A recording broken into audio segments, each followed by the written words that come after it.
Hello dear students, welcome to this new video. In the previous video we have studied how the earth was being hurt by the human, and so many things and so many facts were including records we have studied. So we will continue from this paragraph. A 3-year study using satellites and aerial photography conducted by the United Nations warns that the environment has deteriorated so badly that it is critical in many of the 88 countries investigated.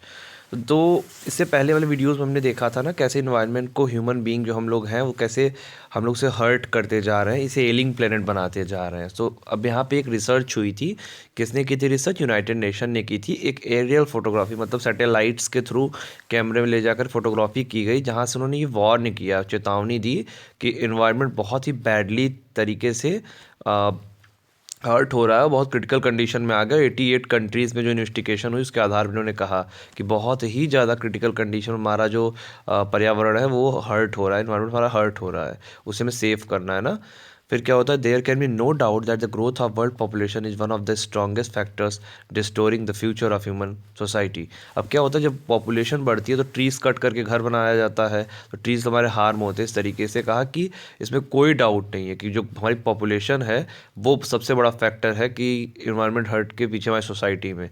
It took mankind more than 1 million years to reach the first billion. और 1 million years मतलब 10 लाख साल लगे थे 1 billion population बनाने में. What does it mean to say कि 10 लाख साल खर्च करके 1 बिलियन पॉपुलेशन बनी थी उतने में, फर्स्ट बिलियन पहुंचने में. That was the world population around the year 1800. तो ये जो वर्ल्ड पॉपुलेशन थी 1800 में थी. By the year 1900 a second billion was added. So देखो कितना जल्दी 1800 से लेकर 1900 तक में कितना जल्दी दूसरी बिलियन पॉपुलेशन बन गई. मतलब 1 बिलियन बनने में 10 लाख साल लगे थे. और फिर 1 बिलियन बनने में सिर्फ 1800 से 1900 ईयर्स में हो गया. मतलब कि वहाँ 100 ईयर्स के नियर में इन्होंने लिया. तो कितना तेज पॉपुलेशन बढ़ रही है. A second billion was added and the 20th century has added another 3.7 billion.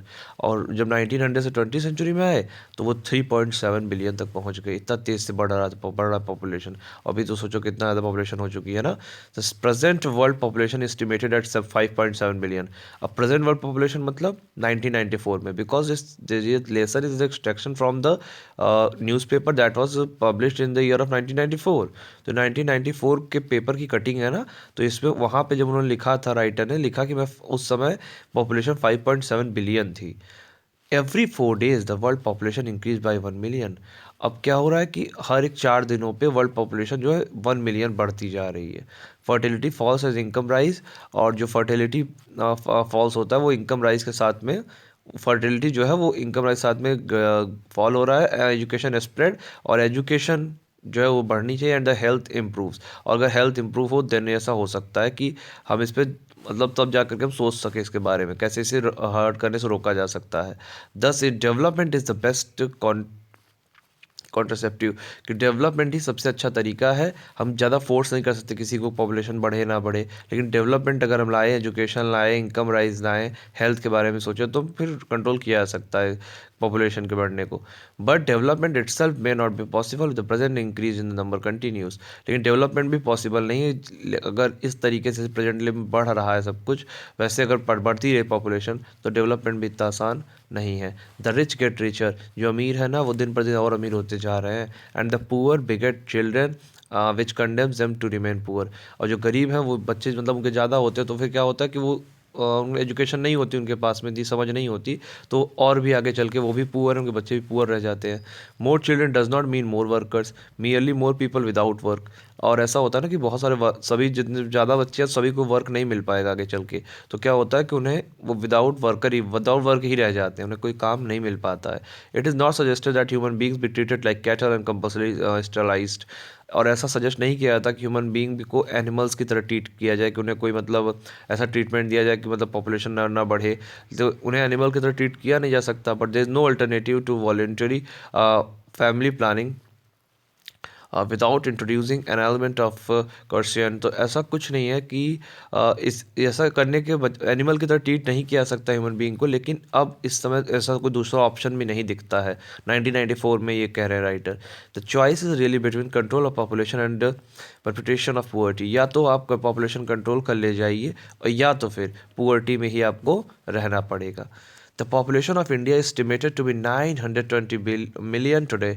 और आज इंडिया की पॉपुलेशन 920 मिलियन के नियर में हो गई है, more than the entire population of Africa and south America put together. और अफ्रीका के और साउथ अमेरिका के दोनों को अगर पॉपुलेशन को ऐड कर दिया जाए तब भी इंडिया पॉपुलेशन दोनों से ज़्यादा है।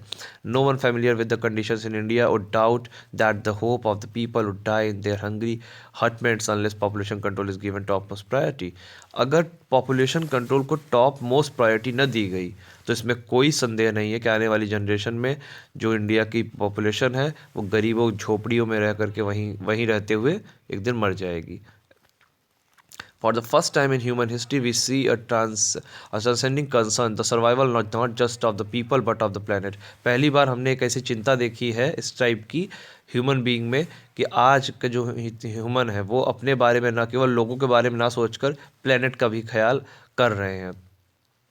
We have begun to take a holistic view of the very basis for existence. The environmental problem does not necessarily signal our demise. It is our passport for the future. और हमें इसके बारे में मतलब अपना व्यू भी एक बनाना चाहिए, जो जिसके कारण हम यहाँ पर रह रहे हैं। हमारा एग्जिस्टेंस जो है वो इसी मतलब अर्थ के प्लेनेट की वजह से भी बना हुआ है। और हमें ध्यान में रखना चाहिए कि प्रॉब्लम हम नहीं है, हमारे इन्वायरमेंटल जो कंडीशंस हैं, जो प्रॉब्लम्स चल रही हैं, वो वास्तव में हमारे लिए एक ऐसा नहीं कि वो हमें कह रही हैं कि अब डेथ हो जाएगी आपकी, इतना ख़राब कंडीशन हो चुका है इन्वायरमेंट का, आप मरने वाले हो, ऐसा कुछ नहीं है। बल्कि it is our passport for the future. लेकिन हम आगे कितना ज़्यादा अच्छे ज़िंदगी में जिएंगे, कितना ज़्यादा अच्छा फ्यूचर पाएंगे, ये उस चीज़ का पासपोर्ट है हमारे हाथ में। हम जितना अच्छा बनाना चाहे बना सकते हैं। The emerging new world vision has ushered in the era of responsibility. और आने वाली जनरेशन रिस्पॉन्सिबिलिटी के युग में जा रही है। It is a holistic view and ecological view, seeing the world as an integrated whole rather than a dissociated collection of parts. ये है कि वर्ल्ड का होलिस्टिक व्यू आ रहा है, इकोलॉजिकल व्यू भी देखा जा रहा है, जिसमें कि integrated whole rather than a dissociated collection of parts की डिफरेंट काइंड ऑफ जो कलेक्शन ऑफ पार्ट्स है उसके बारे में भी सोचा जाने लगा। ये इरा ऑफ रिस्पॉन्सिबिलिटी आ रही है। Industry has a most crucial role to play in the new era of responsibility. अब न्यू एरा ऑफ रिस्पॉन्सिबिलिटी जो हम बात कर रहे हैं उसमें सबसे ज़्यादा जो इंपॉर्टेंट रोल प्ले करेगी वो इंडस्ट्रीज़ करेंगी, क्योंकि इंडस्ट्रीज़ बहुत ज़्यादा पॉल्यूशन इंक्रीज़ करती हैं। तो वो उनका कैसा रिएक्शन होता है इस पर बहुत ज़्यादा कुछ डिपेंड करता है। और transformation would be affected if more businessman shared of the view of chairman of DuPont, Mr. Eager S. Woolard, who 5 years ago declared himself to be the company's chief environment officer.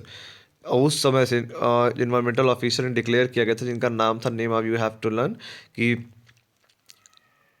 Due point mister Igor S वुलैट, ये नाम है इनका। और इस नाम का कोई लर्न करना है कि ये कोई चेयरमैन थे, चीफ इन्वायरमेंटल ऑफिसर थे। तो इन्होंने कहा था कि he said our continued existence as a leading manufacture require that we excel in the environmental performance, कि हम अपना इस पर दबदबा तभी तक बना पाएंगे, तभी तक इसको लीड कर पाएंगे जब तक कि इन्वायरमेंट में हमारी परफॉर्मेंस अच्छी हो जाए।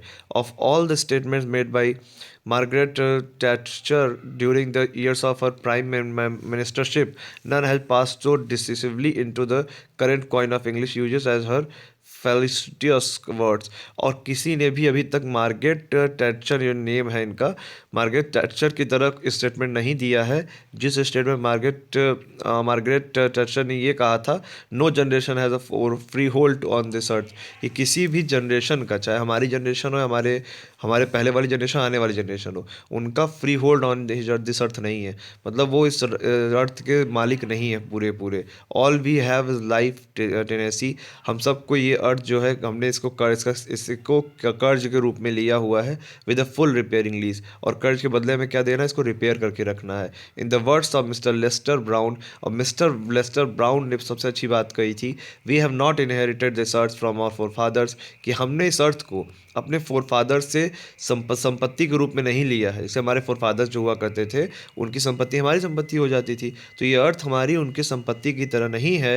We have borrowed it from our children, हमने इसे अपने आने वाले बच्चों से उधार लिया हुआ है, ना कि अपने फोर फादर से इसे संपत्ति के रूप में पाया हुआ है। So it's our responsibility to give them back how we have borrowed it, तो हमें अपने आने वाली जनरेशन को, अपने चिल्ड्रन को इसे रिपेयर करके इसे वेल मेंटेन कंडीशन में रिटर्न करना, it is our responsibility. So many kinds of different kind of quotes और different kind of statements of awareness were done by many kinds of persons, but still there is a problem of population our country is facing right now.